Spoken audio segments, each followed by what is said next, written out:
Good evening. We wish to acknowledge His Excellency Ambassador Anthony Philip Spencer, NIHERST Board of Governors, NIHERST President Mrs. Marlene Lord-Lewis, the Chair of WRAPTT, Dr. Radine Copeland, distinguished presenters, members of the WRAPTT Education Pillar, management and staff of NIHERST, students, parents, principals, teachers, educators, ladies and gentlemen. Good evening. My name is Candice Hector, Manager of Marketing and Communications here at NIHERST, and it is indeed a pleasure to be in your midst to welcome you to the International Scholarship Opportunities Information Session. As we connect, engage, and empower one another toward the development of a transformational society, once again, we witness the collaborative efforts of NIHERST and WRAPTT in its drive to broaden the educational opportunities of our future leaders. The theme, Dream, Achieve, Succeed, exquisitely encapsulates the essence of this event. We are not only here to inform, but also to inspire. Our featured university representatives, along with the U.S. Embassy, will provide invaluable insights into scholarship availability, application processes, and funding options, catering to both academic and athletic programs. As such, we encourage you to take full advantage of the ideas, thoughts, and advice being shared here today. At this point, I wish to now direct your attention to NIHERST's President, Mrs. Marlene Lord-Lewis, who will bring opening remarks on behalf of the Institute. We welcome to the virtual stage Mrs. Marlene Lord-Lewis. Chair of WRAPTT, Dr. Radine Copeland, distinguished presenters, members of WRAPTT, management and staff of NIHERST, students, principals, teachers, educators, parents, ladies and gentlemen, good evening, and a warm welcome to all of you to this remarkable event, the International Scholarship Opportunities Information Session. As the President of NIHERST, it's a privilege to share our vision and goals for this important gathering, for which we have collaborated with our partner, WRAPTT. Before I delve, however, into the specifics of our objectives and the impressive lineup of presenters on the platform, I would like to emphasize the significance of international scholarship opportunities and the role they play in shaping the future of our students and our nation. International scholarships represent more than just a means to pursue higher education abroad. They are gateways to broadening one's horizons, experiencing different cultures, and gaining access to world-class education as a global citizen. Moreover, they offer you, our students, a pathway to personal and professional growth, and as the primary beneficiaries, will empower you to excel in your chosen fields and positively contribute to country and the global community. In the context of our region, these scholarship opportunities hold immense value. In a world marked by rapid technological advancements and ever-evolving industries, the opportunities these scholarships provide are priceless. Once accessed, these scholarships equip our students with the knowledge, skills, and experiences needed to excel and drive progress in sports and academia, such as science, technology, and innovation, which are essential for a national and Caribbean development. More so, scholarships, particularly those focused in STEM, which means science, technology, engineering, and mathematics, are essential for addressing current and future workforce demands. With this in mind, our primary objective today is to provide you, our students, parents, and educators with a comprehensive understanding of the international scholarship opportunities available. We aim to facilitate a direct an informative platform where you can interact with representatives from renowned institutions and agencies who will guide you through the application process, funding options, and the vital forms and documents necessary for securing your place in these institutions. We also see this event as a crucial moment for fostering relationships and creating linkages among you, the student, the parent, our US Embassy, and each tertiary institution present here this evening. By engaging with foreign institutions and education providers, we aim to open doors for collaboration, paving the way for future career days and exchange programs that will benefit our youth. Through the combined efforts of NIHERST and WRAPTT, we are not just promoting higher education, but actively engaging with the global community, thus providing an excellent opportunity for you to expand your horizons and gain a new perspective on your educational journey. As we progress through this session, we hope that you will be inspired, informed, and encouraged to dream, achieve, and succeed. The path to international scholarships may seem challenging, but with the right information and guidance, it's certainly an achievable dream.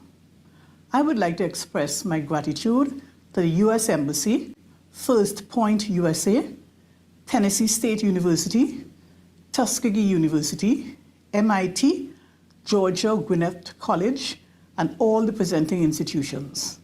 Your presence is invaluable, and we look forward to a rewarding and enlightening experience. Let us embark on this journey together as we explore the endless possibilities that international scholarships can offer. I thank you and urge you, students and parents, to seize this opportunity. Thank you, Mrs. Lord Lewis, for such insightful words. We now invite Dr. Radine Copeland, Chair of the Women's Roundtable Action Platform of Trinidad and Tobago, to deliver remarks. Greetings, everyone. My name is Dr. Radine Copeland, and I am the board chair for the Women's Roundtable Action Platform of Trinidad and Tobago. I want to welcome you to our joint International Scholarship Workshop with NIHERST this evening. Question: do you know that there are approximately 5,300 colleges and universities in the United States? That means the odds are looking pretty good for you to pursue your tertiary education abroad. At this inclusive workshop, WRAPTT and NIHERST will provide you with pathways to scholarships that can make your college dreams a reality. As a past recipient of a full academic scholarship, I know full well the duality of emotions, both excitement and anxiety, that you may feel when you decide you want to emigrate for university. And like you, I was blessed to attend a program similar to this one that will ultimately help me procure a full academic scholarship to a university in North Carolina. I still remember the burst of emotions and gratitude I felt upon achieving my dreams and the positive ripple effect it paved for my life. WRAPTT and NIHERST know that achieving these types of goals does not happen without strategic, financial, and transformative support. So we have collaborated on this educational initiative to demystify the higher education academic process, and in so doing, we hope to empower you to believe your dreams can be a reality. So in closing, I say a hearty thank you to Mrs. Lord Lewis and her remarkable team, and the dedicated WRAPTT education pillar team of Mrs. Avril Bernard, Mrs. Joan Phillips Spencer, and our board vice chair, Mrs. Arlene Hamblin Paul. And remember, we are unceasingly rooting for you.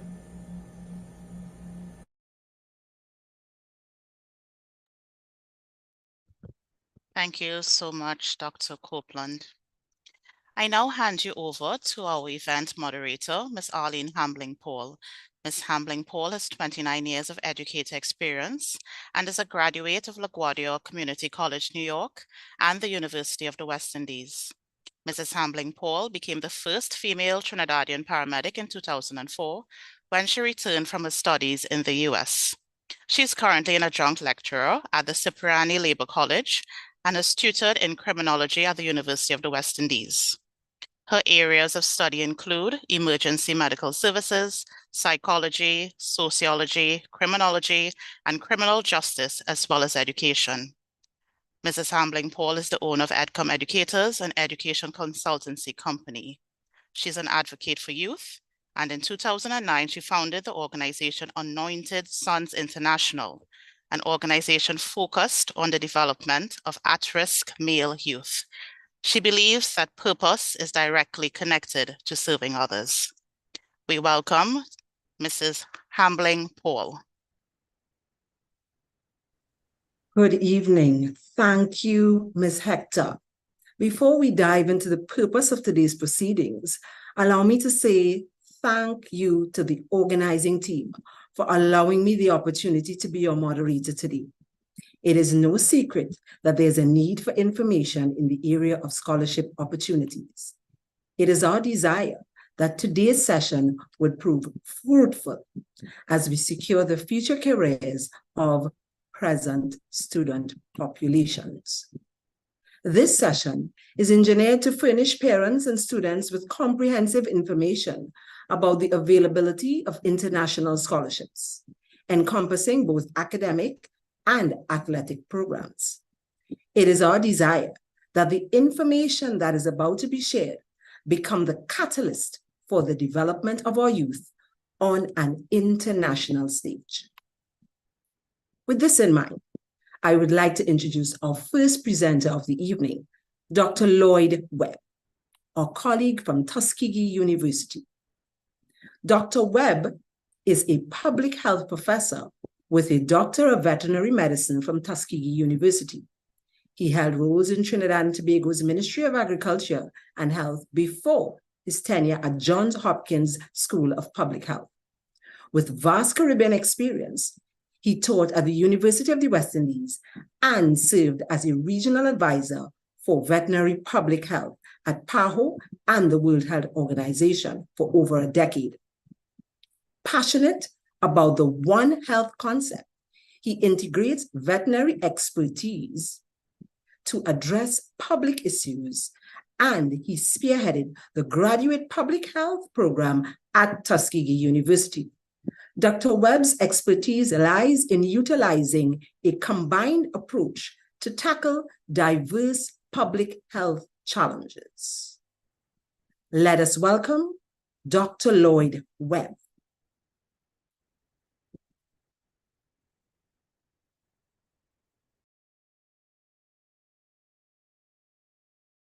Good evening, everyone. I hope you're hearing me. Let me first of all say welcome, and let me thank the organizers for this particular event, which I hope you find very stimulating. I start with this slide that says, dream, achieve, succeed, which is the theme used by the organizers for this event. And for you parents and students or potential students, I want to say that certainly it's an honor to be able to speak with you. Just a simple few words based on my own experience. As a son of Trinidad and Tobago, I was fortunate to actually come to the United States to do some studies. And so I would sort of just try to express a little bit of that. You know, as was said, my whole focus in life is of One Health. And what is One Health is where you bring together the human, the animal, and the environment. And so this path to international scholarships really can go into many different areas. At Tuskegee University, which was founded in 1881, by Booker T. Washington, we have what we call the leading veterinary institution that has produced over 70% of veterinarians of color in the United States. And when I came to Tuskegee many, many years ago, the road was not as difficult as it is now. It's very challenging. And so this conference really, this meeting is designed to see what we can do to stimulate you in terms of moving towards that path. Tuskegee has many different programs, a university. It has a College of Agriculture. It has a College of Veterinary Medicine. It has a College of Business. It has a School of Nursing. And there are other programs here. And of course, it has a very good athletic program. And I know some of you listening to me are probably, aspiring to be some of the leading athletes in this world. The thing about Tuskegee is that there are standard requirements for admission. Usually, they would expect students to be at a 3.1 or greater for most of the admission programs. Some programs, however, are extremely competitive. And you have students that actually come into these programs, such as the veterinary program, with a 4 or greater, and they still have some challenges in getting in.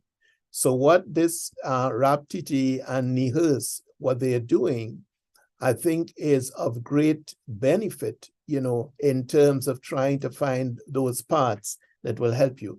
I'll speak a little bit about the area of, which is close to me.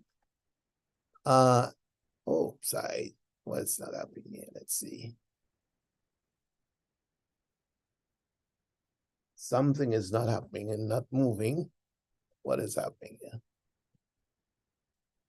I apologize for this. I'm not getting my slide to move. Okay, there are two main pathways to get into the veterinary program at Tuskegee. One is through what we call VMCAS. They are VMCAS scholars. And really and truly, this VMCAS is a centralized system in which applicants actually decide, to enter into the veterinary program by entering into a tool where they can actually access, some level of prioritization. VMCAS actually is under the ambit of the American Association of Veterinary Medical Colleges. And so there is a fee, a small fee of $227 for an application. And that then you will be considered in a pool of candidates. Now, it is important in the VMCAS group of students that you have at least a 3.0 cumulative GPA. Since veterinary medicine is basically a scientific area, you want to make sure that you have a 2.8 science GPA, which is low compared to some other institutions. But keep in mind that the main focus of Tuskegee is really trying to ensure that it meets the needs of minority and underserved communities. And many individuals have moved up and gone on to great achievements, coming from humble abodes. And that is what Tuskegee is all about. You need also to have 200 clinical hours. And that means that you have to have some exposure to clinical practice. So one of the things I would certainly recommend if you're interested in veterinary medicine is try from even at this point, I'm not sure your age, I know you'll have different ages, but become aligned to some practitioner in your area. When I was in practice in Trinidad, I brought many students on board that came to my clinic and saw what I was doing, and they got involved. And some of them have actually gone on to vet school, and some of them graduated actually from Tuskegee. and now they are doing quite well, not only here in the States, but some of them are back in the Caribbean. You also need to have a GRE score of at least 285. Many of the applicants do somewhere in the range of about 1,000. So really and truly, you can see it's a very competitive field. The other thing that I would say is that there is another frame of entrance, which is called the Early Assurance Admission Program. That one is one in which basically there is an alliance that Tuskegee has with several other institutions. And many years ago, when I was with the Pan American Health Organization, I did work with the University of the West Indies to try and set up a memorandum of understanding, which was a good path, more or less, to pave the way for allowing our students to be able to access, training in the United States. And in terms of tuition, and so there are some things that are made available to our students, but sometimes it does require, partnership. And I'm so glad that our ambassador is on board, because that is one way in which we can work together to create opportunities where we can bring our students, because you may have the academic requirements, but you may not have the financial means.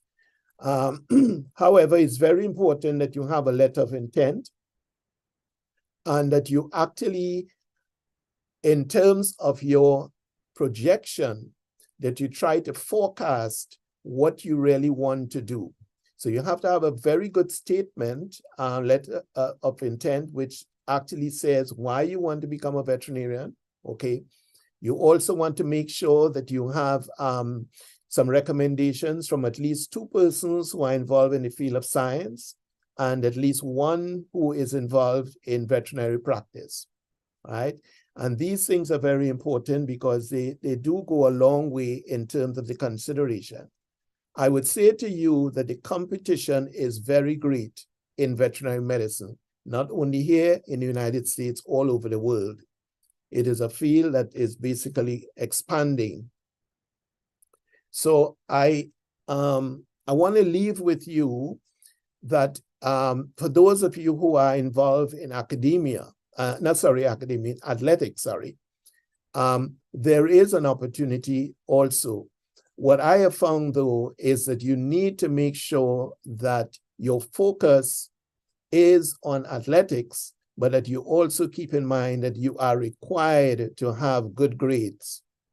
And what I have found is that there are some students that come in, they're great athletes, but they're not applying themselves.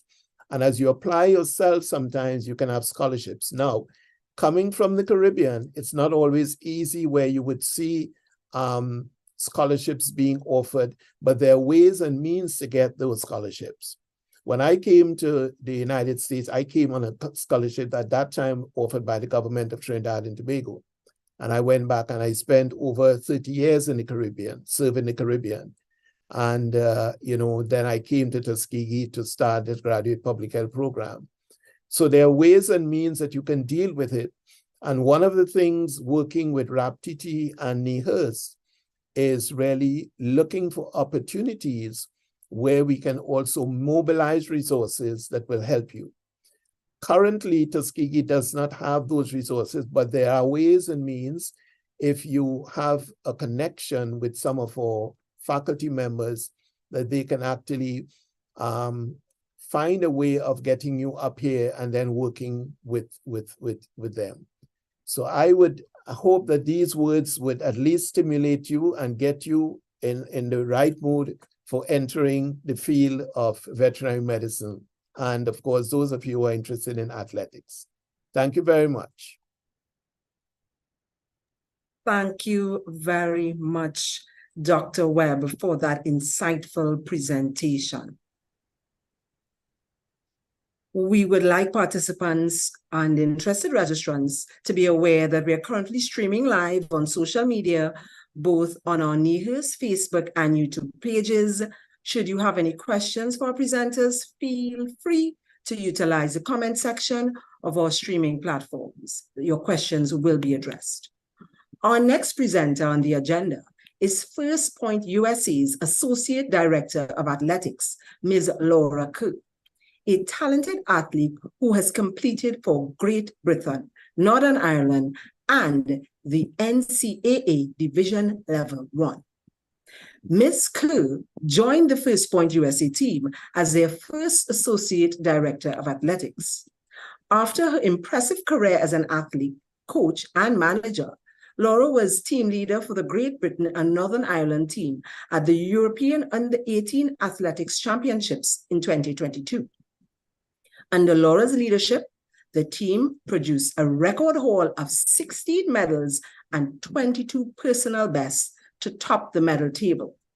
Laura recently held the role of acting head of athletics for the governing body, Athletics Northern Ireland.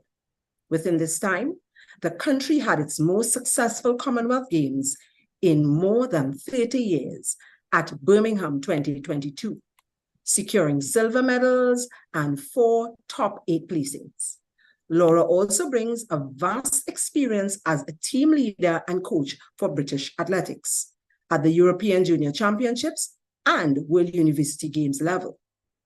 A former student athlete, she undertook a master's degree in human performance at McNeese State University in Louisiana, where she competed successfully in javelin while supporting other athletes as a coaching intern. Let us give a warm welcome to Ms. Laura Kerr of First Point USA. Good evening, everyone. I hope you can see myself and the slides tonight. Thank you very much for the introduction and welcome to everyone. The purpose tonight is to quickly guide you through how you might become eligible for a sports scholarship, what will be required academically, as well as in a sporting context, and to introduce you to our company at First Point USA and what it is that recruitment services can do for you. Hopefully my slides are going to move. So we are a company that has been established now for 22 years. And in this time, we've actually worked with 30,000 student athletes. We've placed them into 2,500 different colleges and universities. And we work across 18 different sports. I would say the biggest sport that we're sending athletes from Europe would be soccer. And after that, rugby. We also work across golf, track and field athletics, tennis, gymnastics, fencing, and multiple NCAA sports. And I'll show you the names of all of those sports in a moment so that you can check for your own sport on the list. But we have 70 staff operating our company, mainly based in the UK, but now partnered with a number of academy teams in the MLS as well, and regularly traveling across the world, including India, the Middle East as well. So we're certified by the NCAA, and we have partnerships with some of these key organizations around the world. And our partnerships with these organizations are to help provide a pathway for their student athletes towards sports scholarships. So you can see there we're partnered with the Players Football Association of Scotland, Minerva Academy in India, the Chinese Golf Junior Association. And perhaps at some point in time, this could be something we would work on with Trinidad and Tobago as well, so that we could become a pathway provider for your students.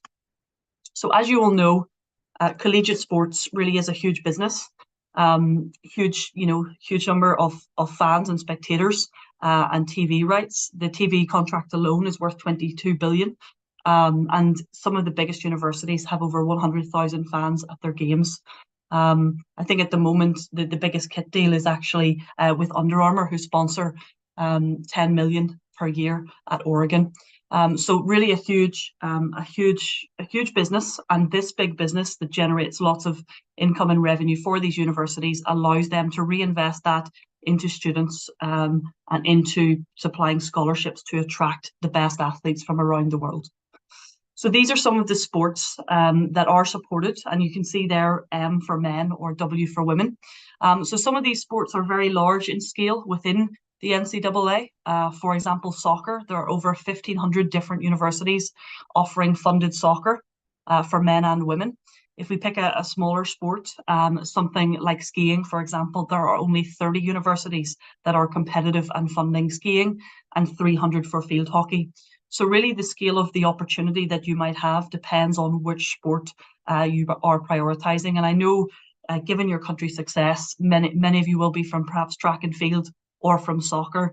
And I would say those are two of the biggest areas of opportunity, with over 1,000 universities to choose from.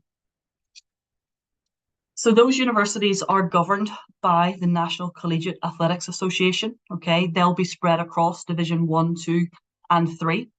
As well as that, we have the National Association of Intercollegiate Athletics. They govern smaller university campuses, perhaps more like liberal arts campuses. And then we have the National Junior Colleges Athletics Association as well. And they're 2-year community colleges that allow you to progress into a 4-year college later. So really, to be eligible for NCAA sports, and that is the largest governing body, the NCAA will set out guidelines for your amateurism, which means you cannot be a professional, you cannot be receiving funds or a salary to compete in your sport currently as a student. You will need to have a minimum number of core subjects and minimum grades, and we'll discuss those now. And they also set out what is the timeline from the point of high school graduation. So I'm going to explain some of that in just a second. First of all, we should say, though, that there are full and there are partial scholarships. So if someone receives a full scholarship, that means they receive all of the cost of their tuition, their accommodation, their food, and their books. So really everything except for their travel to and from the university. If an athlete receives a partial scholarship, they're receiving a percentage of the total cost of university. Now, that percentage is entirely up to the coach and his subjective opinion of what that athlete deserves. So as an example, you know, someone who is a scratch golfer, someone who's playing for their international or their national team, most likely can achieve a full scholarship. But for many others, as good club athletes, perhaps they're looking at partial scholarships. And what I would say to you tonight is your sports scholarship can be stacked with academic scholarship. So if it feels like, you know, a partial scholarship would not be enough for you, then the best thing you can do to help yourself is to also have the highest level of academics, and then you can benefit from both sports and academic scholarship combined. So to give some insight, the most important slide really on your eligibility. So from the point of graduating high school, you will have 5 years in which to participate in 4 years of college sports. This means that you could take one gap year, 1 year of grace prior to attending university. But essentially, once you begin, you only have 4 years. Okay, so if someone was already out of high school for 3 years, they may have 2 left.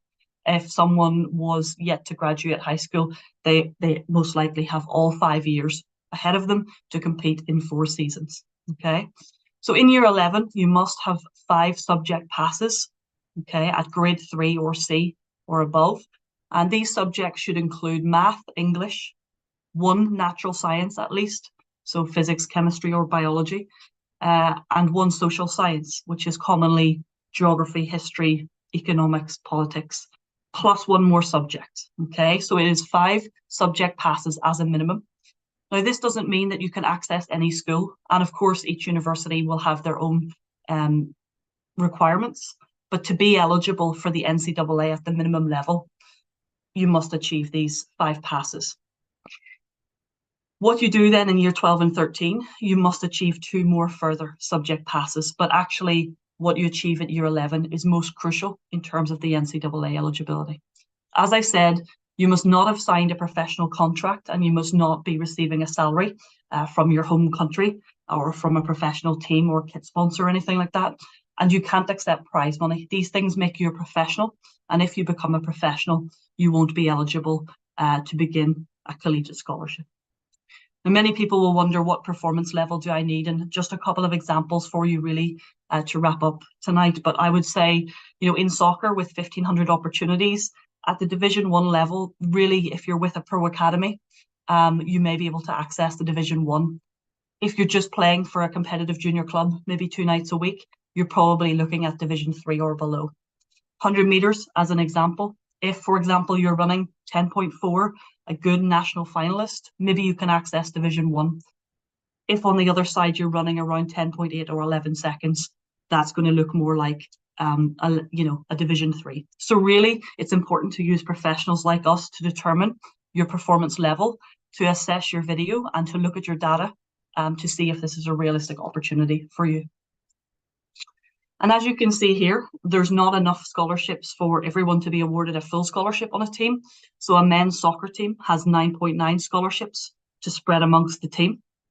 Ladies have 14 scholarships per team at every university. Track and field, it's 12 for men and 18 for ladies, okay? So there are a number of opportunities, but most certainly not everyone should expect that they would receive a full scholarship. Often it is a partial.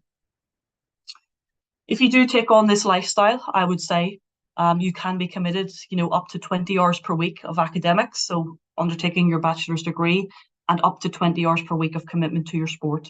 So really it is a full-time student athlete, and the athlete should be ready for a 5 or 6 day a week commitment.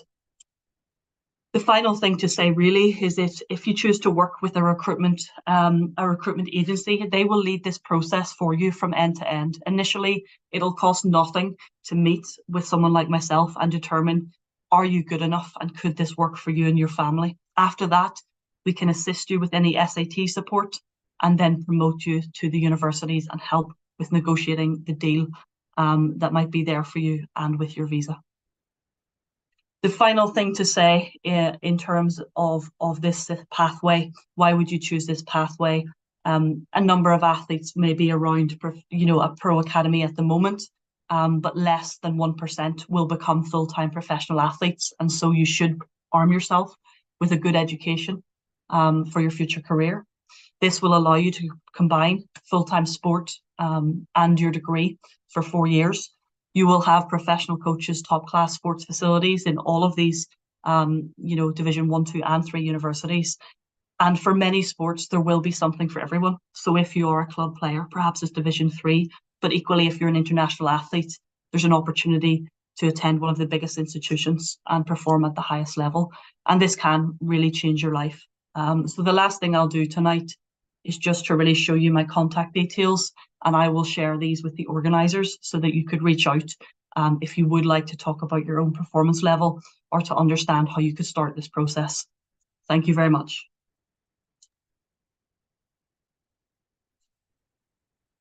Thank you very much, Ms. Kerr, for that valuable information. I'm sure there are a lot of persons online, both on YouTube, Facebook, and in the room that will have a lot of questions for you because we have a strong sporting base in Trinidad and Tobago. As we continue our proceedings, I wish to welcome Dr. Arlene Nicholas Phillips of Tennessee State University. Dr. Nicholas Phillips is the Assistant Vice President for Global Initiatives and Partnerships at Tennessee State University. In this role, she manages the President's Office and expands TSU's global presence by establishing partnerships with universities, governments, and corporations worldwide. Her efforts have notably increased international scholar enrollment by 40% and secured 10 new memoranda of understanding in the past 2 years, particularly focusing on African countries and the Caribbean.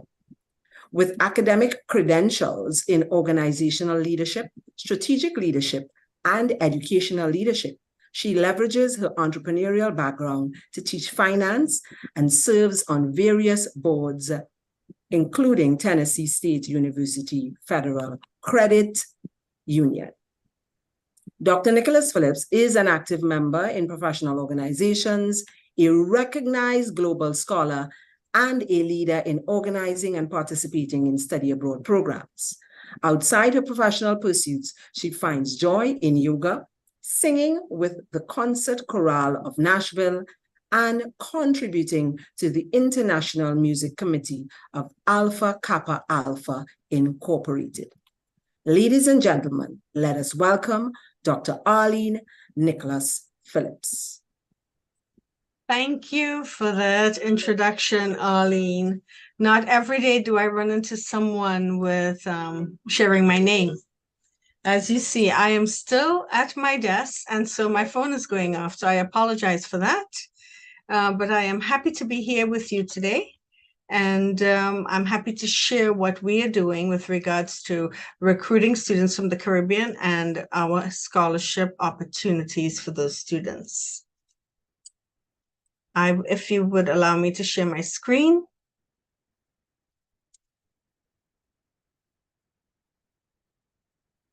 Can you all see my screen? Yes? Yes, we can. Yes, we can. Okay, beautiful.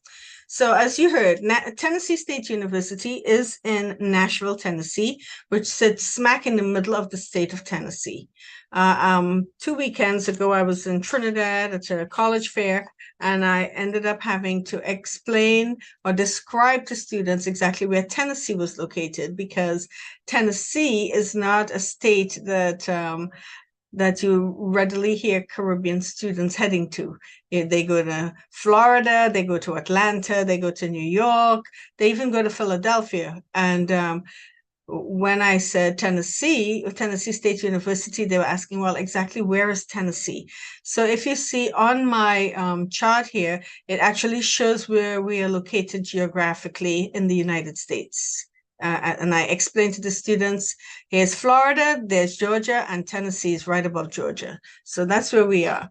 We don't get the severe winters as you would further north, but we're not as hot in the summers as you would be in Miami, Florida. So we sort of enjoy all of the seasons in a moderate form. So I think it's the best of both worlds, if you ask me.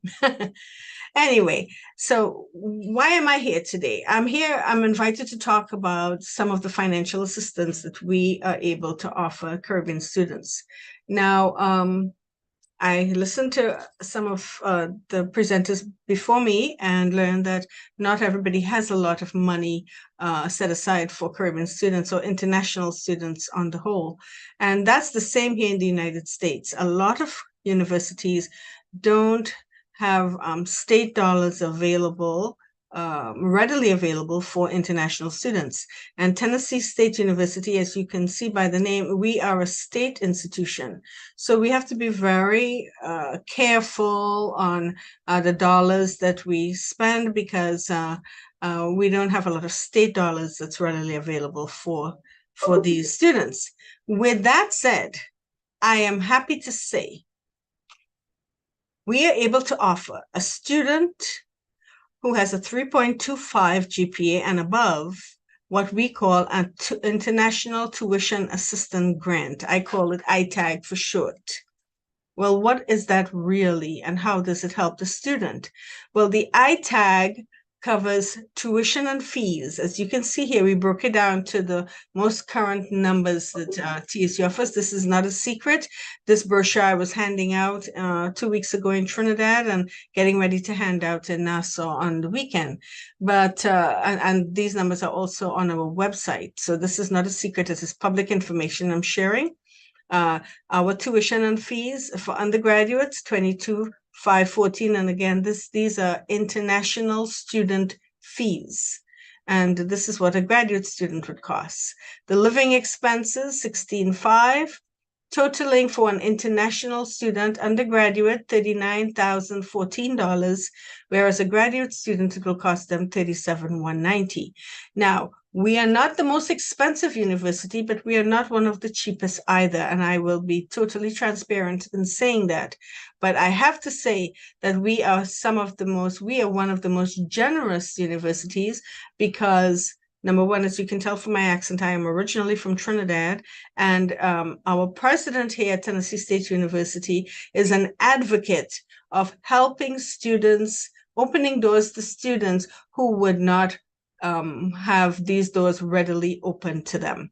So with that said, I am going through the Caribbean, and we have been very successful in helping quite a few students throughout the Caribbean, and I am looking forward to continuing on that path.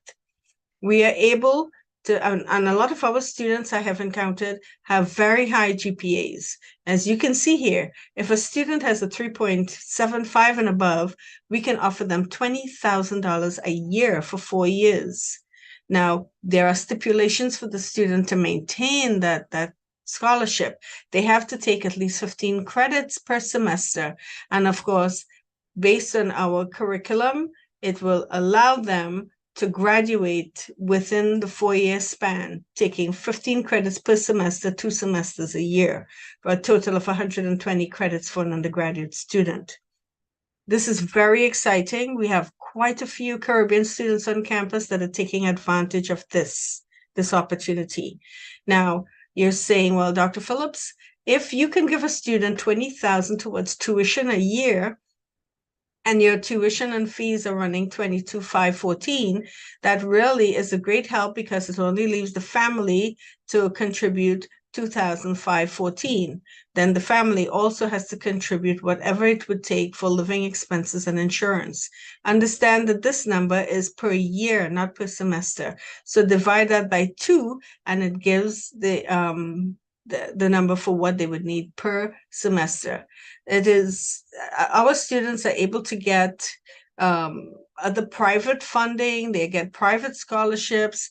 I know in the Bahamas, the Bahamian government has certain scholarships available for some students. Even in Trinidad, I understand there are some scholarships available from the government, but for most part, our parents, they secure the difference that's needed. And why would a student come to Tennessee State University as opposed to going to Miami, Atlanta, New York, Philadelphia, or California? Well, I don't know my audience on the call today, if you understand that Tennessee State University is what we call an HBCU. What does that mean? It means that this school was originally set up to help educate people of color. And so with that, we offer, I would say, I call it home away from home environment. It's a very nurturing environment for our students to come to. And a lot of our Caribbean students, they love that. More importantly, the parents love that. I take a personal charge when I meet with parents in the Caribbean. I tell them, you know how to reach me. I know how to reach you. We have a connection that you would not get in larger universities. At Tennessee State University, our student to faculty ratio is 17:1. That means you have 17 students in a class with one professor. That gives that student and gives that professor a one-on-one with that student. It gives them an opportunity where that student does not get lost in the crowd. That student is not just another number in a classroom of hundreds of students or in an auditorium of hundreds. We have our total student body is bordering just about 9,500 to 10,000, 9,500 to 10,000 students. So it's by the most part, it's a moderately small campus, small student body, but not really a small campus. Tennessee State University has 2 campus locations. The main campus sits on a 500-acre property, and then we have another campus that sits smack in the middle of downtown Nashville. So our students, they get, I would say, they get an opportunity to study in an environment that is very conducive to study. They are not, even though those that are downtown, they're not where they're so distracted by too much lights. It's not like being in Times Square or something. They have an environment that is provided by the university that is extremely conducive to learning. We have an extensive array of resources available to our international students. And the main thing that we have that I know for a fact that they cannot get at other campuses is the level of nurturing that we offer our students. With that, I will stop to take questions. Thank you very much, Dr. Nicholas Phillips. We have saved the question aspect for a little later down. All right.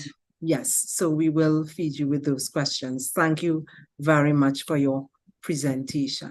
Excellent. And I hope these numbers are very favorable to our audience. I know the parents that I met last 2 weekends in Trinidad, they really loved it. You know, after COVID, we had to reinstate the SAT requirement. If you notice down here, we're looking for a 19 or a 900, but and it says here cumulative GPA 250, but this here is I tell my students, my Caribbean students, I'm looking for at least 1,200 from you, because I know our students are high-performing students, and I continue to raise the bar for them and raise the expectation, because I know being a parent, when you raise the expectation of your child, they will perform to that expectation. The lower you set the bar, that's all they're going to do. So I raise the bar for our Caribbean students. I know the capability of our students. I was educated in the Caribbean myself, and so I know what it takes to get where we want to go, and I push our students accordingly. Thank you very much, and yes. so true. When you raise the bar, they come up to meet that bar. Absolutely. That's Thank you very much. Thank you very much, Ms. Hamblin Paul. Yes, thank you very much, Dr. Nicholas Phillips. Next, we have Dr. Michael Paul, our representative from Georgia Gwinnett College. Dr. Michael Paul specializes in data-driven decision-making, strategic enrollment planning, financial aid, leveraging, internalization, collaboration management, and a balanced approach to success and life. A graduate of Menlo College, California, Dr. Paul earned a BSc in Business Management and an MA in Educational Administration from San Jose State University. He would proceed to attend Columbus State University, where he obtained a doctorate in education, curriculum, and leadership. Dr. Paul has over 30 years of higher education and senior leadership positions, and is overseeing the offices of undergraduate admissions, graduate admissions, financial aid, institutional research, strategic planning, scholarships, marketing, and other departments. Ladies and gentlemen, let us welcome Dr. Michael Paul. Thank you very much. I appreciate being here, and I'm going to try to be as brief as I can. Are you able to see my screen? Is it sharing? Yes, it is up, sir. Thank you. Thank you very much. So I will start by saying our president is from Trinidad, Dr. Jan Joseph. So we're very proud of that. And we do have 2 new students coming this fall from Trinidad. So we're very excited about that. Before I get started, I do want to also say that we have an entire staff dedicated to working with your students through what can seem to be a complex process. And I'm sure every school that's on this presentation offers the same, but I think if I were in your shoes, I would want to know that we have people that are here specifically to assist you, because we do understand that it is quite a transition. And so I speak for all of us when I say that. I also want to point out that in the United States, this is actually a very good time for you to be considering schools in the United States. And the reason I say that is because the enrollment in general in the United States has been falling. So what that means is there are many schools that have empty seats, and they want to fill those seats. For businesses, we need to stay open, and we don't function at half capacity. We function best at full capacity. So in 2008, when the birth rate started to decline in the United States, those are the students now that are finishing high school. So it's a great time. You have an advantage. The other thing I wanted to point out before I continue is that every school is different, which makes the process a little more confusing. So Tennessee State's admission requirements are different than ours. The scholarship process is different than ours. And so it's just really important as you look at schools and you go online and you research who has what and what interests you, that you're going to have to communicate with each of the schools you're interested in and work with those people that really want to work with you. And it'll make the process less cumbersome. So I did want to point that out. So with that, I'll proceed. Georgia Gwinnett College is around 12,000 students with, you can see here, an average class size of 19. Not unusual, more females than males. That's not unusual in the United States. We're the most ethnically diverse Southern regional college. We're what's called a Hispanic serving institution, which means over 25% of our students are Hispanic. And we are also a minority serving institution, which means over half our students are minority students. They're non-white. We do have students from over 35 states and 112 countries. We're just north of Atlanta, Georgia. We have multiple majors. Those are things that you could get on our website and see, but I did just want to provide you with some photos that just demonstrate a little bit about the type of learning we provide, which is very, very hands-on. And although we are considered somewhat of a large school, we believe in the individual student and the success of all individual students. So we offer a lot of student support programs, such as the honors program, learning communities. We have an awful lot of academic support. We are what's considered an access institution. So while we have students at the highest end of the spectrum, we also take chances on students that have potential that may not have demonstrated that potential in high school. We deny a lot of students, but we admit a lot of students that other schools might not. We believe in giving students a chance. We have, as I said, multiple areas to support students. Now, I just heard from our president that we are also now building a cricket facility. So she is quite pleased with that. But we also have multiple areas that students can get involved. For international students, on-campus jobs are very important. And as you look at different schools, it's important to make sure that they do have employment opportunity for international students. As I understand it, the international students have more restrictions on working off campus. We do have multiple sports. We're a bit of an anomaly as we are a rather large school, but we are part of the NIHERST, which Laura mentioned earlier. Presentation, these are our sports. Both men's and women's tennis have won 6 consecutive national championships. And baseball, soccer, we do have a number of international students on our soccer teams, also women's and men's tennis. And we have a number of sports that are going to be coming on as we're just finishing a brand new athletics center on campus. I didn't mention we're the newest public funded college in the United States, which means all of our facilities are virtually new. We do have student housing. I'm not going to go into this as much. And as I mentioned before, there are certainly steps to enroll. We try to make it easy. We've eliminated things like recommendations and the essay. We can get that information elsewhere. But it's most important, again, all the schools that you'll look at have different deadlines. So once again, you do have to look at these specific schools. But in general, you get on during the fall of the student's senior year, and that's when you tend to apply. And then you can kind of follow it from there. This is also the time that you'll want to apply for scholarships and certainly research scholarships, which I'll mention in a minute. Typically, schools in the United States ask for a high school transcript. Somebody earlier mentioned SAT scores. We are test optional, so we do not require them. But for international students, we may recommend or require a language proficiency exam. And we use that for placement.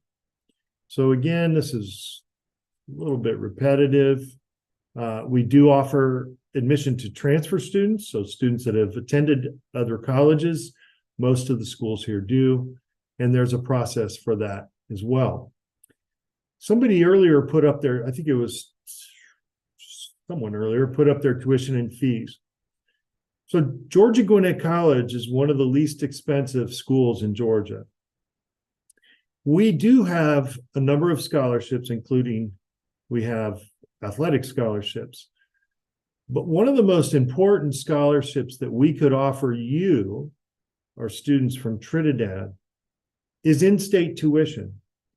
So we have the ability to offer a limited number of students what you would pay if you were a resident of the state of Georgia, which, as you can see here, while it's a lot of money, it's probably the least amount of money you'll see from most institutions in the United States.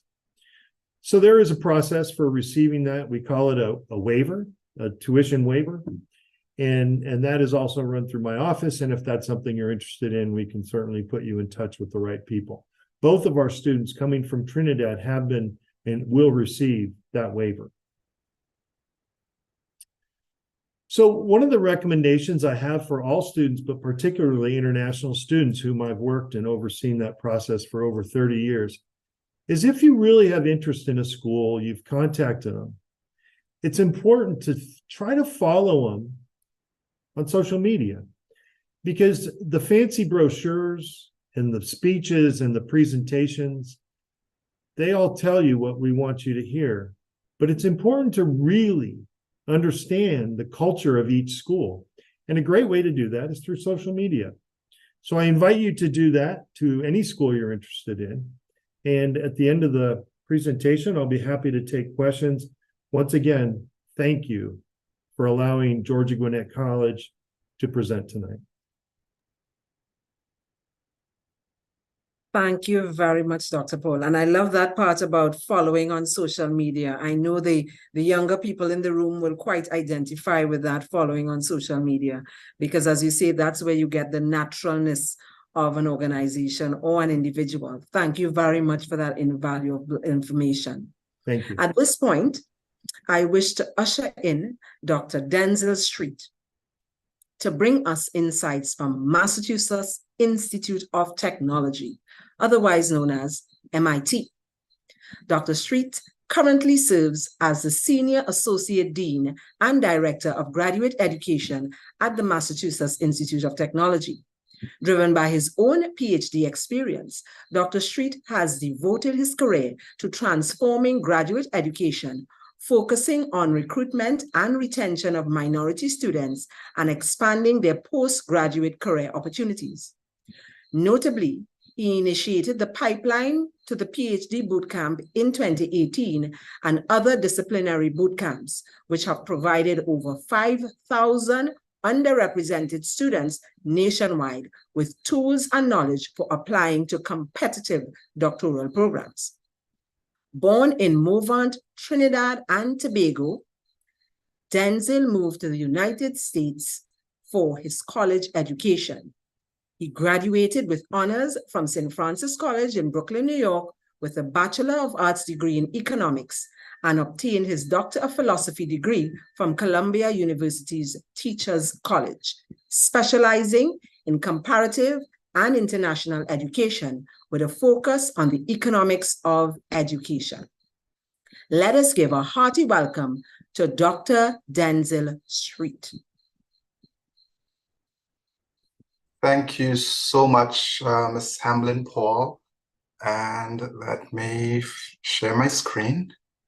Thanks for the introduction. And the best part of that introduction, I think, is I am from Mover, and that's the best education I would have received in life.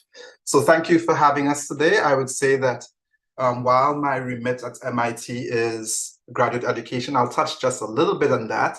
What I'm going to share with you largely is about undergraduate education at MIT and what we provide. So MIT is located in Cambridge, Massachusetts, and we have just over 4,000 undergraduate students and 7,000 graduate students. We are one of the few institutions in the country where we have more graduate students than undergraduate students.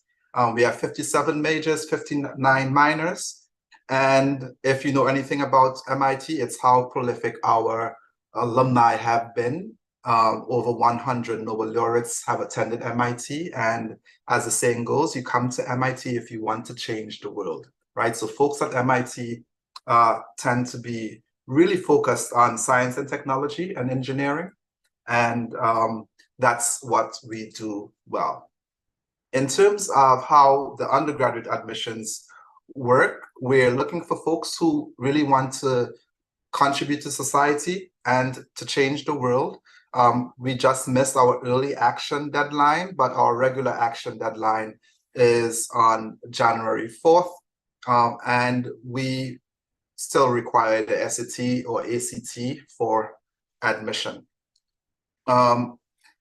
MIT, like Ivy League institutions, is pretty difficult to get into, not impossible. Of the 26,000 applications we received last year, we admitted 1,291 students, so an admit rate of just about 4.8%. Very competitive, but not impossible. In fact, my great joy is when I meet students from Trinidad who are at MIT. It just shows you the quality of students that are produced in Trinidad. One of the unique things about funding, so I'll not talk about scholarships at MIT, is the biggest challenge is getting into MIT. Once you're admitted, we will meet whatever the financial cost, the gap in the financial cost is for you to attend. So if, for example, you were to come from a single parent household, or your parents, when you convert their income into US dollars, aren't making significantly more than 75,000 US dollars, we will fund the student's entire cost of college. So that we say we are need blind and full need. So we'll provide full financial aid for all admitted students who apply for aid. So as I said, the toughest hurdle is to get into MIT, and we'll take care of the financial costs of attending once you do so. What we look for, we're looking for alignment with MIT's mission, changing the world, impacting society in positive ways. Students who are collaborative and cooperative, initiative, risk-taking, hands-on creativity, intensity, curiosity, and excitement. The character of the MIT community, which is inclusive and diverse. And then the ability to prioritize balance. And I'll add to that, of course, academic prominence, right? We want to see that you've been able to really do well in your secondary school education. In terms of graduate programs, and I put this in here because often students from the Caribbean and Trinidad think that the only way to get to study in the US is if you come as a college student. And one of the things I'm really passionate about is creating pathways for students from Trinidad to explore their education in the US at the master's and PhD level. As an example, if you were to, for example, go to UWI for your university education and you're interested in a PhD, every student at the MIT campus who pursues a PhD is fully funded, meaning you don't pay for that PhD, we pay you to study at MIT. So students get stipends, we cover tuition, we cover the fees, and that is irrespective of where in the world you come from. So every student is fully funded at the PhD level at MIT. And so whether you apply at the college level or you were to go to another university, including UWI, and think that you want to go on for a PhD in one of the areas we specialize in, which again are really science, engineering, and technology, computer science, etc. Consider applying to MIT for a PhD because it will cost you literally nothing to get a PhD from MIT. Finally, one of my joys in doing this work is just making myself accessible to folks from Trinidad who are thinking about studying in the US and may just have questions and nobody to talk to answer those questions. Feel free to connect with me on Twitter. My handle is Den Street, or on LinkedIn. And if you were to just follow me, message me, I'll get to your message as quickly as possible and answer any questions you may have about studying in the US. And I'll leave you with just one encouragement, that you have what it takes, right? Talking from my own experience, growing up in Mova, attending QRC, and all I had was supportive family and friends who saw some potential in me and kept encouraging me to do better. And I think similarly, if you keep your eyes on the prize, work hard, and reach out for help wherever it can come from, you too can achieve a sort of college education, a PhD, if that's your desire. And folks like me are available to help you on that path. Thank you so much, Ms. Hamblin-Paul. Thank you very much, Dr. Street. I am sure you have motivated and inspired so many of our youth on board, and even encouraged parents that they can keep supporting their children. I really thank you for your presentation and being very proud of you being from Movant, because those of us from Trinidad and Tobago understand the dynamic in our society, and that in itself is an inspiration to our youth. Thank you very much. We appreciate you sharing with us today. I would like to introduce our next speaker, Ms. Afisha Beckles from the U.S. Embassy, Port of Spain. Afisha Beckles has worked in the public affairs section of the U.S. Embassy as the education and library specialist since 2014. In this position, she is responsible for managing the Education USA advising portfolio and public engagement through the American Center. Ms. Beckles also administers the Youth Ambassadors Program, English Language Learning Program, and grants related to youth and education. Afisha holds a bachelor's degree in computing and information systems from the University of Greenwich. Let us welcome Ms. Afisha Beckles.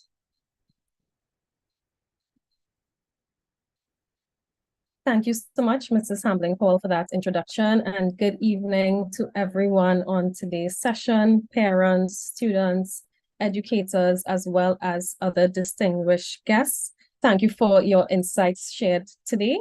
So I'll just share my screen. And because I'm the last presenter, I'll try my best to keep things short and sweet.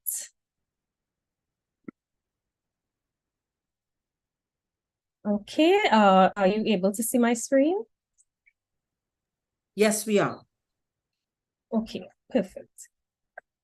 Okay, so firstly, I wanted to just introduce everyone to Education USA. It's a brand that some people may not be familiar with, but I do want people to understand that it's a US government, US Department of State funded network. So we are an official US Department of State network of advising centers across the globe. And in my capacity as the Education and Library Specialist at the Embassy, I am the Education USA advisor for Trinidad and Tobago. So we provide unbiased information about studying in the US to students who are interested in doing so, as well as connecting US colleges and universities to students from Trinidad and Tobago. So Education USA has simplified the process of studying in the US by designing the 5 steps to US study. And today, because we're focusing on scholarships and financial aid, that would be step 2 of the process. So for students who may not be familiar with US education and the process of financing your studies, one of the most important things for you is understanding the costs involved in a college or university education. So there are tuition and fees, which the institution charges for the instruction that they give, as well as fees that may be associated with other services that they provide. There's a cost for room and board, which would be your living and meals, depending on what options you have selected. Of course, books and supplies, as well as transportation and personal expenses. You're not usually billed for these expenses, transportation and personal expenses, but the university may give you an estimate so that you understand the costs involved. So this is just a quick snapshot to give you an idea of tuition costs across different types of institutions in the United States. And I was happy to see that there were a variety of institutions participating today because they all kind of gave you a little insight into some of the costs associated with studying at their institution, as well as the different scholarship options or other options for funding your study at their institutions. But one of the key things I want students to understand is that different types of institution, the cost varies according to the type of institution that you're looking at. So how do you go about financing your studies? Well, firstly, for international students, and I think this was mentioned by one of the earlier presenters, the majority of funds tends to come from the family. So there is a need for the family to have a conversation about what they can actually afford.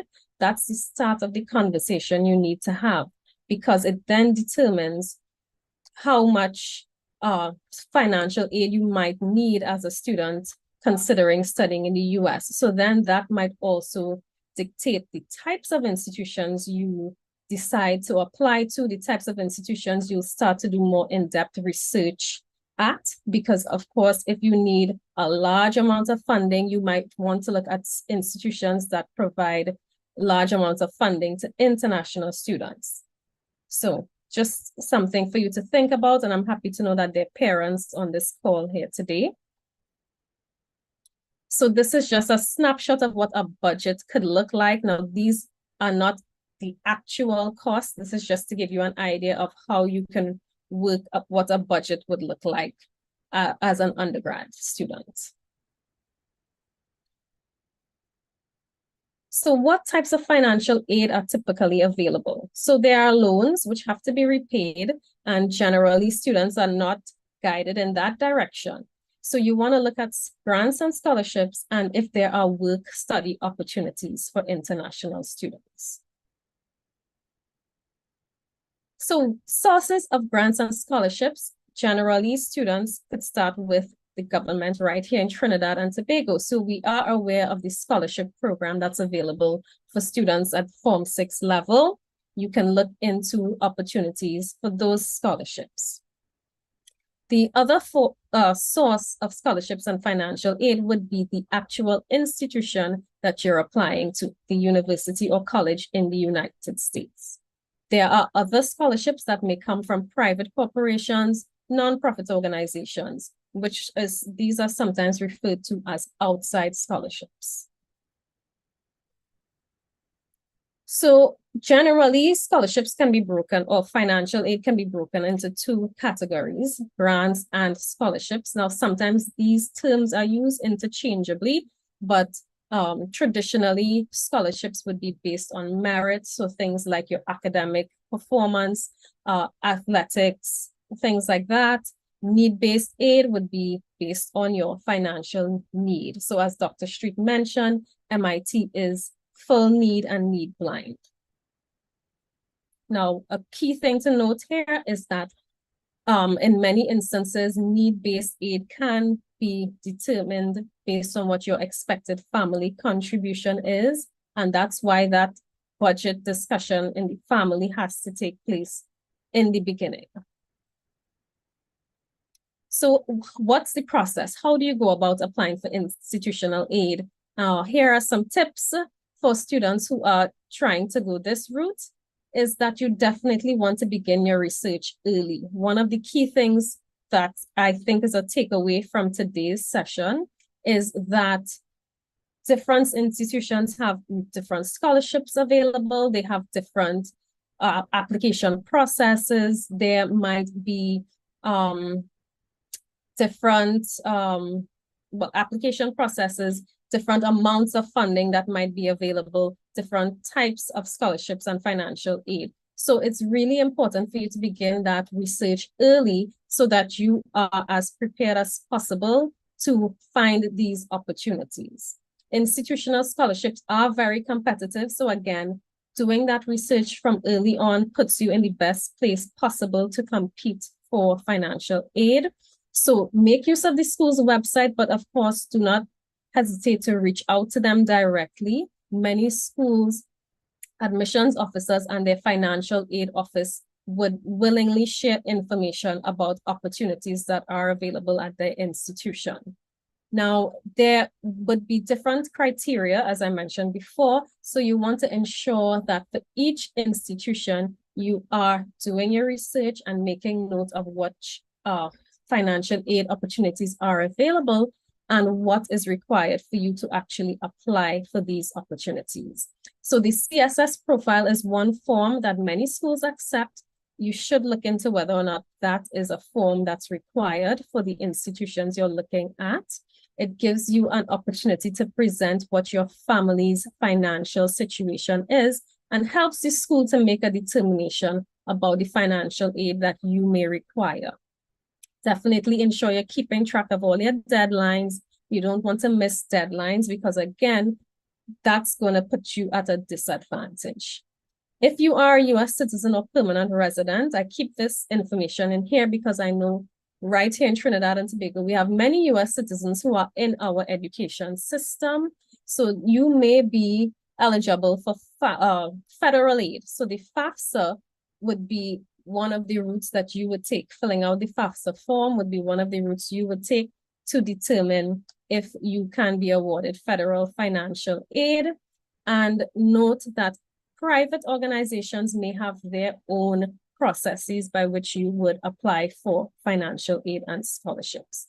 So many students make the mistake of applying to an institution and then waiting until they're admitted to then start looking for scholarships. By that time, most of the opportunities would have been given to other students. So again, make sure you're doing your research early, getting in contact with the school directly, reaching out to the Education USA office. We can share resources to help you make decisions about schools that might be more generous with their financial aid, schools that might be a good fit for you as well. So work study, I did just want to mention this briefly because it is an option that's available to international students, but at the undergraduate level, it's important to know that there are limited hours that you can work only on the campus of the university. This may not cover the cost of your tuition and fees, but it could certainly assist you with some of your living expenses. Now, curricular practical training is off-campus employment, but it's usually tied directly to the curriculum of the program that you are studying.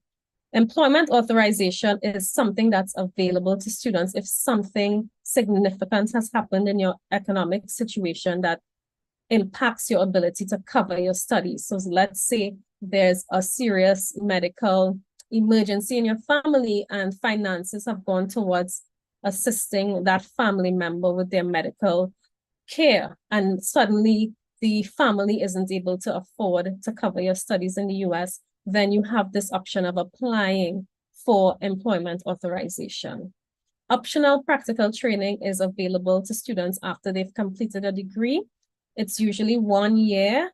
And if you're in a STEM field, you can stay in the US for up to 3 years after your graduation, and you're able to work in the United States. Dr. Street, I think, also mentioned graduate assistantships where you are actually paid by the institution for your graduate studies. So that's definitely something that you can look into as well. So some useful resources, primarily the Education USA website. The 5 steps are outlined there in more detail, and also information on scholarship opportunities you can find on the Education USA website. These are some other websites for students who might be looking for outside scholarships, sports scholarships, and yes, generally outside scholarships. So if you could take a snapshot of this, that would be helpful. And then finally, contact information for Education USA in Port of Spain. We are, you can reach us via the US Embassy, social media, Facebook, Twitter, Instagram. You can send an email directly, or you can call the US Embassy and ask for the Education USA advisor. So I will end my presentation here because I know that we have the Q&A portion of today's session.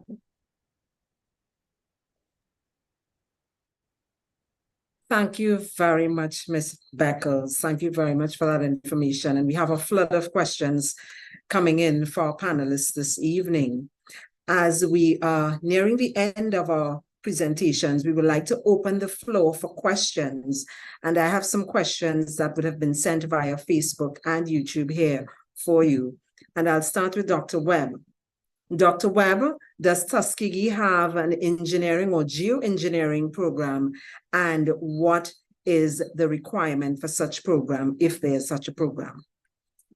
Is it Yes. CAPE or CXC? Okay, there is actually the CAPE scores would be able to would be considered, but keep in mind that they would more rely on scores like the SAT, but they've got a very, very good engineering program. It offers mechanical engineering and also electrical engineering. In fact, as it is among the HBCUs, I think our program was rated as #1 for many years. I'm not sure, I didn't check that to see if it still is, but it was, but it's a very good program. Excellent, thank you very much. Another question for Ms. Kerr. Ms. Kerr, are there scholarships available at universities for the areas of swimming and triathlon coming from the audience? So swimming is a large sport with around 600 different universities offering opportunities. Triathlon is a small emerging sport with some scholarship available for females, but no scholarship available for males, and less than 50 programs currently for the females within the NCAA. Okay, thank you very much for that. Someone asked, and this is an open question, if scholarships are easier on the academic side or the athletic side, which would you advise a student to aspire to? I know the answer, but I'm putting it to the floor. I would offer that it depends on if you're a great student or a great athlete. But in general, there's much, much more money available for great students than great athletes. Right. And that's a very good answer. Thank you very much for that. Tennessee State, the application process. Someone wants to know about the application process. How do they begin? If they are to start the application process, what is required for that? Great question. All right, they will go to our website. It's tnstate.edu, and I can put it in the chat. tnstate.edu. It will take you to our main website. You go to admissions and apply. When you submit your application, there's a portal that you will upload your documents. Now, Caribbean students, students from the Bahamas, they use the American grading system. So when they graduate from high school, they have a GPA. Other islands don't use the American grading system unless they're attending a U.S. international school or something like that. Therefore, they need to use one of the evaluating services, meaning WES or SpanTran. We actually I was able to speak with SpanTran and work out a lower fee for Caribbean students, and they actually have CAPE and CSEC and those options on their site to make it easier for Caribbean students. They go on there and they send their transcript to SpanTran to be evaluated, and SpanTran will send the GPA to us. All right. So let's just say the student has applied. The student has sent in a copy of their passport, their medical records, those other documents. They have already initiated the evaluation of their transcript, and they've already sent in their SAT scores. We finally get the transcript evaluation from SpanTran. Now we have the full package for that student. That students, and well, first of all, it will be evaluated by our admissions team. The student will get an acknowledgement letter saying, thank you for applying, you've been accepted. Once they get that acceptance, then I get a report of all the Caribbean students, so all the students that I am responsible for. And I will look at their numbers of their scores and determine the level of ITAG I can offer that student. Do you understand? So once that's determined, they get a letter from us saying, congratulations, you need to sign this contract, you've been awarded this award, and so forth and so on. We expect you to maintain this GPA over the 4 years. You take 15 credits per semester, all the guidelines, okay? That package goes now to our Office of International Affairs, and an I-20 is prepared and sent to that student. We will then conduct a Zoom meeting or some type of webinar or workshop with that student and their parent, and we do it as a group, helping those students prepare for their interview with the embassy. Because we find a lot of students who don't get their F1 visas, it's because they don't know how to handle themselves at the interview process. So to help our students, we sort of do a little training with them on the interview process. And we just follow them through. When they have their interview, we follow up with them. Were you successful? Did you get your F1? And the minute they get it, or sometimes they just reach back out to us saying, oh, I got my student visa, I'm good to go. Now we follow up when is your arrival date, and start making preparations for that. All of our freshman students stay on campus. What else can I tell you? I think that's a full process. Oh, and then they will have orientation. Sometimes they have virtual orientation even before they get here. So they would have met with their advisor. They've already gotten registered for their classes. And then they have an on-ground orientation once they get here.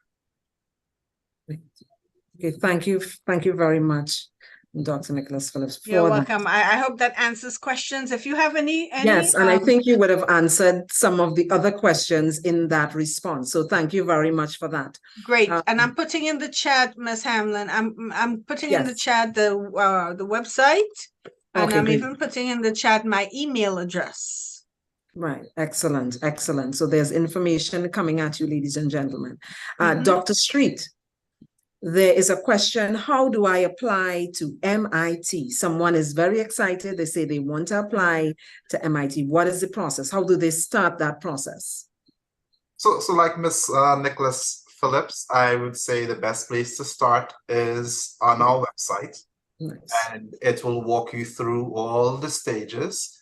Another thing that I don't think anyone spoke about, I think at every institution represented here, there is probably going to be a Trinidadian student, right? One of the techniques you can use is reach out to the international office at a particular institution or the admissions office and tell them you're from Trinidad, you're thinking about applying to their institution. Can they put you in touch with a Trinidadian at that institution?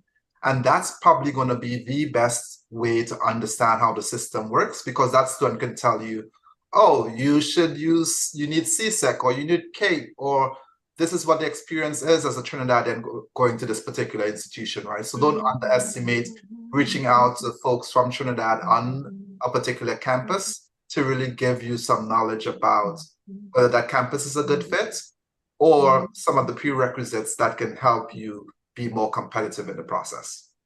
Right, thank you very much. For Dr. Paul, is there a computer science program at your university? Someone wants to know that. Computer science program? Yes, we do have a computer science program, and we offer a full range of degrees in the STEM fields, and that is our largest major. Yeah. Right. Question to the entire panel. After completing CAPE examinations, does the student still need to do SATs? That's what they wanted to know. May I answer? Yeah, sure. Yes, even though the student has completed CAPE, they will still need SAT or ACT scores. What CAPE does, it allows the student to transfer in credits. If the courses that are aligned with their course of study has been covered in CAPE, we will evaluate the courses that they're coming in with and see if those are credits that could be transferred in. But to answer the question about whether or not SAT or ACT will still be needed, the answer is yes.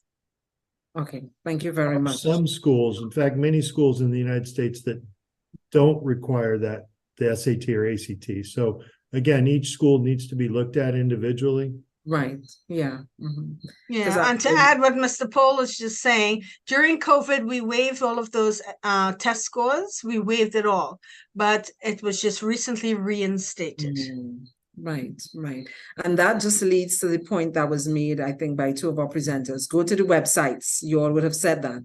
Go to the websites and look through, you know, to determine which schools require what. Because part of the challenge we have in Trinidad and Tobago is we continue through the education system, and then the light bulb comes on after we've done all these things, and then we start looking, whereas the process is supposed to start much earlier. So as we have the Form 3 to Form 5s on, and their parents are on, start looking from as early as Form 3, charting that course. And even with First Point, would have spoken to one of their representatives who would have indicated that there are opportunities available for the younger students even before that university level. It's just a matter of contacting the organization. So thank you very much for that.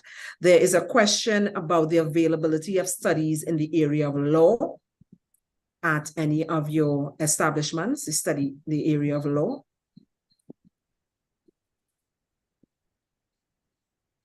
With us, it will be political science. Political science. Okay. All right. No problem.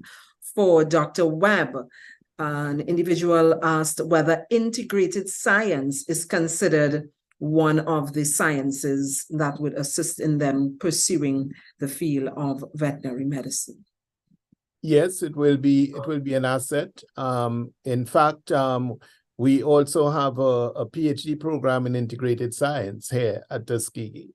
And that is actually a merged program between the College of Vet Med, the College of Agriculture, and also the College of Arts and Sciences. Okay, thank you very much. Dr. Skeet, does MIT funding include accommodations, or is it just tuition? It's whatever it will take to get you to MIT. So once you get into MIT, we're going to make sure that you can be a student here. So that includes tuition, fees, accommodation, right? Meals as well as part of that plan. Right, thank you. To Ms. Beckles, do you have a listing of what is required to be able to apply for that visa? Persons are asking about the visa application process. So I get accepted to the university or college. What comes next? The steps that lead up to that.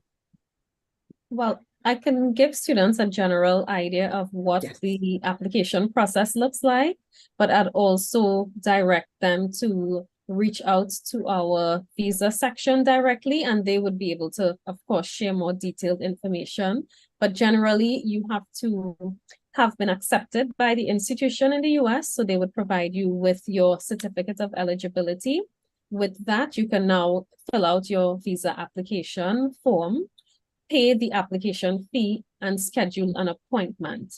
Generally, when you come in for a visa interview, the visa officer will ask you pertinent questions to determine your ability to cover the cost of studies in the US, as well as your whether or not you're a bona fide student. So now those things I don't have the information to go into detail on because I'm not a visa officer, and that's where I would ask students to reach out directly to the consular section, which I will share the email in the chat. Yes, thank you. You can place it in the chat so that everyone would be able to see. So as we wrap up, I want to ask the question to you again, Ms. Beckles. What is meant by in-state and in-district on your slide? The terms in-state and in-district. Okay, so in-state would generally be used, and I would ask any of the presenters who might want to jump in. From my understanding, in-state would be used usually by the larger state universities. They would be talking about students who live within that state. In-district is often used with community colleges, and they are covering a particular district, so to say. So if you're a resident of that district, you would be considered in-district. And the tuition fees vary if you are an in-state student or an in-district student. Okay, thank you very much. And one last question for you. What are the odds of being rejected for a visa after already being accepted to university? Does that happen frequently? From my understanding, it doesn't, but it's a possibility, and I know that students are oftentimes worried about the process of applying for a student visa.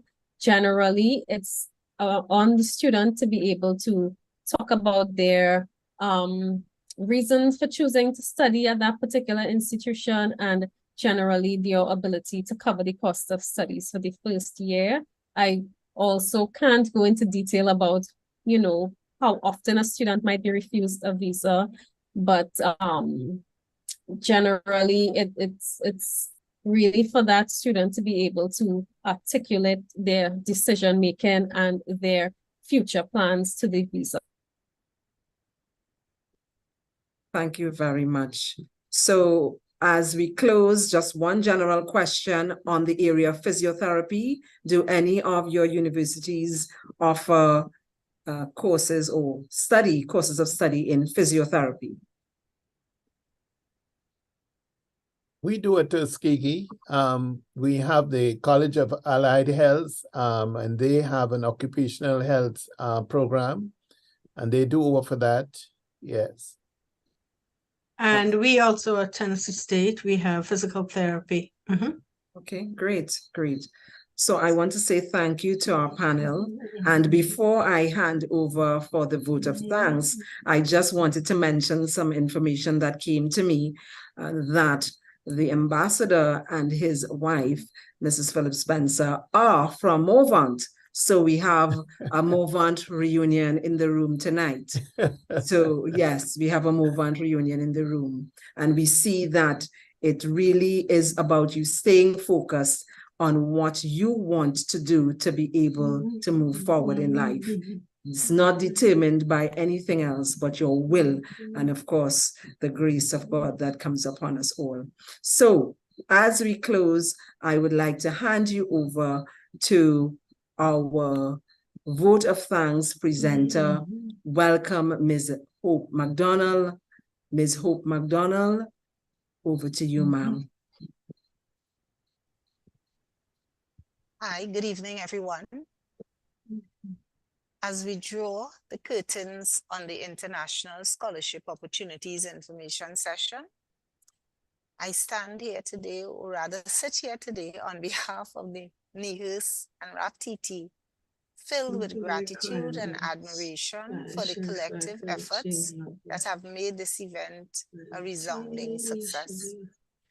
First and foremost, I extend heartfelt appreciation to our esteemed President, Mrs. Marlene Lord-Lewis, and Dr. Copeland, Chair of WRAPTT, for their inspiring welcome remarks that set the tone for this enlightening evening. Your vision and dedication to the cause of promoting a higher education have been the guiding light for this initiative. I would also like to thank His Excellency Ambassador Anthony Phillips Spence for taking time out to be with us today, and also Ms. Beckles for the information she shared to the participants. To our distinguished university representatives, Dr. Lloyd Webb, Miss Nicholas Phillip, Dr. Poole, Dr. Street, and Laura Kerr, thank you for sharing your invaluable insights on scholarship opportunities. Your presentations have undoubtedly opened doors to a higher future for Congress students and parents in our audience tonight. We would also like to express our gratitude to the U.S. Embassy for enlightening us about the forms, documents, and procedures that will secure university acceptance and attendance. Your presence has been instrumental in broadening the horizons of our attendees. A special word of thanks also goes out to Ms. Arlene Paul Humblin Paul, our esteemed moderator, and WRAPTT Vice Chair for expertly guiding us through the session and fostering engaging discussions during the question and answer segment. Our appreciation extends to the entire NIHERST and WRAPTT team that worked tirelessly behind the scene to ensure the seamless execution of this event. Special thanks also to the NIHERST ICT and marketing teams and the WRAPTT education pillar members. Your dedication, technical support, and logistical expertise have been invaluable, and we greatly appreciate this. Finally, we are deeply grateful to all our attendees, including secondary school principals, teachers, parents, coaches, PTAs, and students for your active participation and engagement. Your presence has given this event purpose and meaning.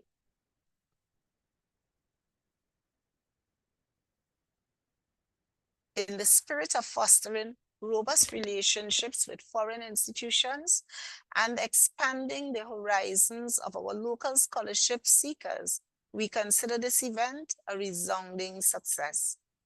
It is a testament to the power of collaboration and the unwavering commitment to promoting higher education. As we move forward, let us carry the knowledge and inspiration gained from this session to fuel our journey towards international scholarships and greater educational opportunities. Together, we will continue to dream, achieve, and succeed. Thank you, one and all, for being a part of this transformative experience. Good night to all. Good evening to all. Thank you. Thank you. Thank you very much, Mrs. Hope McDonald. As Mrs. Hope McDonald mentioned, WRAPTT, some of you may be wondering who are the team, the WRAPTT team. Who is WRAPTT? And so to give you some remarks, closing remarks, I will invite our WRAPTT Education Pillar Lead, Mrs. Avril Bernard. Mrs. Bernard. Thank you, Mrs. Hamblin Paul, and good evening to everyone. As a former U.S. international student who reaped the benefit of an event similar to this, I want to commend each student here for setting aside the time to attend tonight's info session, and more so, for actually showing up. When this idea was birthed in one of our WRAPTT education pillar meetings, we had no clue. We never imagined the number of people it would impact.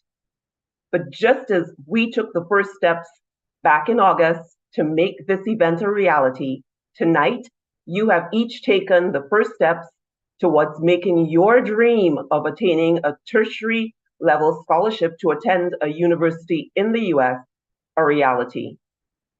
I admonish you to make full use of the very valuable information presented here tonight, and to continue moving forward and to persist until you accomplish acceptance into the university of your choice with the tuition fully covered or partially covered. Then show them how it's done. Yes, Trinbagonian, do what we do best. Shine brightly, excel, thrive, innovate, and astonish your peers, lecturers, and all those around you as you rise to the top and blaze a trail for others to follow in your footsteps. Then give back. Incorporated within your vision for great accomplishment should be the promise to give back to our Twin Island Republic that gave you a solid foundation.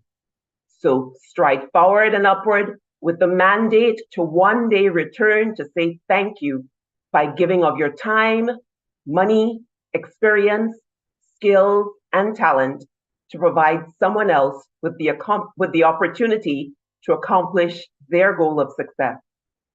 Tonight, WRAPTT and NIHERST have opened a door of opportunity for you. Within the next few weeks, each participant will receive an email containing next step resources that will help to guide you towards success and the opportunity to be a part of something big. At this time, we want to pause to provide you with the opportunity to share your thoughts in a brief feedback survey. The link has been placed in the various chats. If you missed the link in the chats, don't worry. It will be emailed to each registered party. In closing, I want to ensure that you are aware that this journey requires focus, hard work, tenacity, patience, and grit. And I want to encourage you with 3 quotes of wisdom. First, from Amelia Earhart, who said, "The most difficult thing is the decision to act. The rest is merely tenacity." Next, from Walt Disney, and I quote, "All your dreams can come true if you have the courage to pursue them." And finally, I leave you with this charge from Vincent van Gogh. If you hear a voice within you say you cannot paint, then by all means paint, and that voice will be silenced. I charge you to dream, achieve, and succeed. Thank you and good night. Thank you very much, Ms. Bernard. And I would say to you, good night and look out for those emails. Thank you very much for being a part of NIHERST and WRAPTT's International Scholarship Opportunities session. Thank you. Have a good night, everyone.